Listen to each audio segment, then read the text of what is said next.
ক্ষেত্রে আমরা বলি আমরা চারটা প্রধান জায়গায় কাজ করছি। একটা হচ্ছে যে আমাদের একটা স্ট্র্যাটেজিক ফ্রেমওয়ার্ক 5 বছর ব্যাপী উন্নয়ন এবং সংস্কারের যে একটা কৌশলপত্র বলেন কিংবা কৌশলগত রূপরেখা বলেন, স্ট্র্যাটেজিক ফ্রেমওয়ার্ক তৈরি করা হয়েছে, যেটা ন্যাশনাল ইকোনমিক কাউন্সিল কিংবা এনএসসির মিটিংয়ে যেটা অনুমোদিত হয়েছে।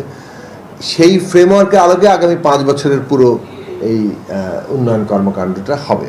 তো সেটা প্রস্তুতি প্রায় সম্পন্ন।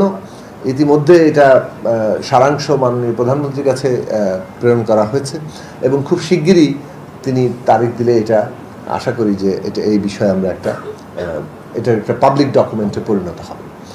আমরা একটা ড্যাশবোর্ড তৈরি করছি। আপনারা এটা জানেন যে আমাদের মাননীয় অর্থ এবং পরিকল্পনা মন্ত্রী এটা বারবার বাজেট বক্তৃতা সহ বিভিন্ন জায়গায় বলেছেন। এই ড্যাশবোর্ডটাও আমাদের প্রায় চূড়ান্ত পর্যায়ে আছে এবং ড্যাশবোর্ডটাও খুব শীঘ্রই এইটাকে উদ্বোধন করা হবে এবং সেই ড্যাশবোর্ডের মধ্যে প্রত্যেকটি প্রকল্পের যাতে প্রতিনিয়ত তার অগ্রগতি এবং তার মনিটরিং করা যায় সেটার একটা ব্যবস্থা রাখা হচ্ছে। আমরা আরেকটি কাজ করছি, যেটা একটু আগে আমি বলেছি, যে প্রকল্প বাস্তবায়নের সমস্যাগুলো কি সেটা সমাধানের সুপারিশ এবং তদনুযায়ী প্রয়োজনীয় পরিবর্তন আনা। একটা বড় সমস্যার জায়গা হচ্ছে পিডি নিয়োগ। সেই পিডি নিয়োগের নীতিমালা তৈরি করা এবং পিডিদের যথাযথ প্রশিক্ষণ এবং সেই প্রশিক্ষণের জন্য প্রয়োজনীয় ইনস্টিটিউট, কোর্স মডিউল, এই কাজগুলো কিন্তু আমরা ইতিমধ্যে তৈরি করে প্রায় সম্পন্ন করে এনেছি। এটাও খুব শিগগিরই আমরা এটা করব এবং আমরা মনে করি যে 180 দিনের মধ্যেই এই কাজগুলো সম্পন্ন হবে। আরেকটি কাজ আমাদের করতে হচ্ছে, যেটাও অনেক বেশি সময়ের প্রয়োজন হয়েছে, যে আমরা তো একটা এডিপি তৈরি করেছি, কিন্তু যে চলমান প্রকল্প এবং এডিপিতে যে সবুজ পাতার প্রকল্পের যে প্রস্তাবগুলো আসছে, এই সবগুলো প্রকল্পের অনেক সংখ্যা আছে, কিন্তু এই প্রকল্পগুলোর মধ্যে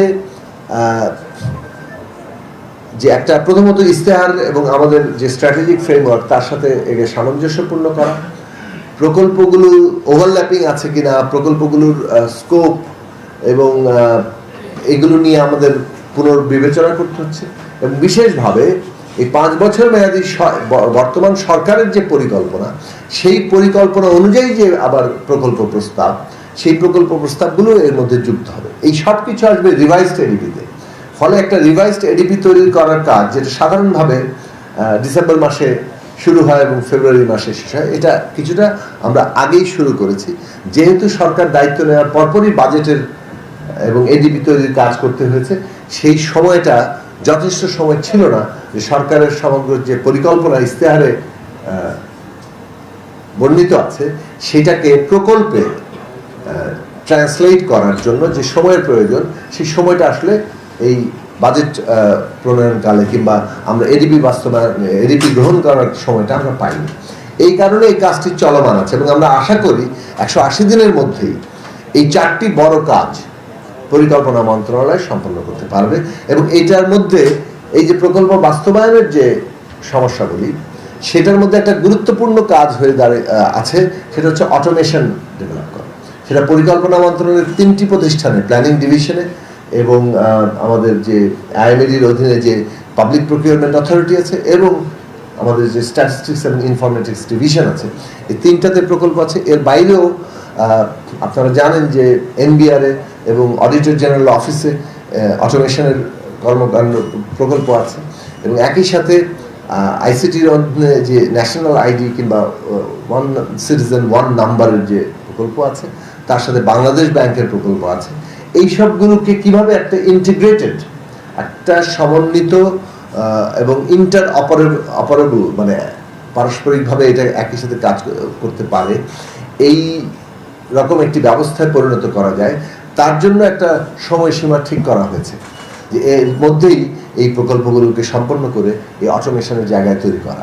তো এতগুলো কাজকে আসলে মানে অন্ততপক্ষে শুরু করে জায়গায় নিয়ে যাওয়া, গুণগত একটা জায়গায় মানে উন্নীত করা, সেটা আসলে এই 180 দিনের মধ্যে আমরা সম্পন্ন করার টার্গেট নিয়েছি এবং সেই কাজগুলো চলছে এবং প্রায় শেষ পর্যায়ে আছে এবং আমরা খুব শিগগিরই আপনাদেরকে আরও বিস্তারিতভাবে এই বিষয়ে জানাতে পারবো। মাননীয় প্রধানমন্ত্রী, মাননীয় অর্থ এবং পরিকল্পনা মন্ত্রী এবং মাননীয় অর্থ পরিকল্পনা উপদেষ্টা সকলেই ঘনিষ্ঠভাবে এই কাজগুলোর সাথে যুক্ত আছেন এবং তাদের সেই সংযুক্তির মধ্যে দিয়ে আমরা এই কাজগুলো সম্পন্ন। এটা একটা প্রকল্প আছে, এই আমি যে অবকাঠামোর এটা বললাম, অর্থাৎ সামাজিক অবকাঠামোর যে কর্ম প্রকল্পটি, সার্বজনীন সামাজিক অবকাঠামো উন্নয়নের যে প্রকল্পটি, সেটা মূলত আসলে মানে কবরস্থান, শ্মশান, মসজিদ, মন্দির, চার্চ, প্যাগোডা, গুরুদ্বারা, ঈদগাহ ইত্যাদি। এই প্রকল্পের মোট অর্থ বরাদ্দ হচ্ছে 1450 কোটি। তো সেই সংশোধিত প্রস্তাবটি নেওয়া হয়েছে, কারণ এইগুলোর ক্ষেত্রে নতুন অনেকগুলো এই প্রকল্পটি এর আগেও একদিকে উঠেছিল এবং আপনারা জানেন যে সরকার দায়িত্ব গ্রহণের পরে বিভিন্ন জায়গা থেকে নতুন করে চাহিদাপত্র এসছে, ডিও লেটার এসছে যে বিভিন্ন এলাকার মসজিদ, মন্দির, প্যাগোডা, গির্জা এইগুলো কিংবা গুরুদ্বারা, বিভিন্ন স্থানে যা যা ধর্মীয় স্থানগুলো আছে, উপাসনালয় আছে, সেই সব জায়গাগুলোর সংস্কারের জন্য অথবা নির্মাণের জন্য যে চাহিদা আছে সেগুলো সংযোজন করে এই প্রকল্পটিকে আবার ব্যাপকভাবে কাজে নিয়ে যাওয়ার জন্য। না, যেটা বলেছি যে খুলনার রূপসার যে পারে যে একটা রাস্তা নির্মাণ নিয়ে দীর্ঘ সূত্রিতা আছে, সেটা নিয়ে তদন্তের বিষয়ে করার কথা বলা হয়েছিল। সেই তদন্ত রিপোর্ট আজকে প্রেরিত হয়েছে।